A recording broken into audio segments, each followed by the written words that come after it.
సిరగట్టి ఊళ్ళోకి వచ్చనమ్మా చాలారి పూలు పెట్టి జాతరులు తెచ్చనమ్మా తంగేడు పూలు పెట్టి రంగాణ దూకేనమ్మా ముక్కు ముక్కెర పెట్టి ముల్లోకాల నెలనమ్మా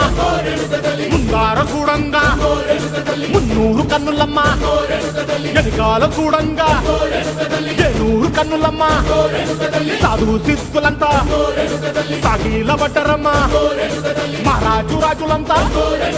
మొగారిల్లిరమ్మా కోరిక కోరంగా రంగులు పూసినాము ఆశలు తీరంగా ఏసాలు వేసినాము నీకన్న పెద్ద దిక్కులో కాన ఎక్కడుంది నైవేద్యం ఎట్టంగా మా కాడ ఏమిటుంది మనలన్నీ అలగిచ్చి వరమీయవే తల్లి కన్నా బిడ్డలను కాపాడవే తల్లి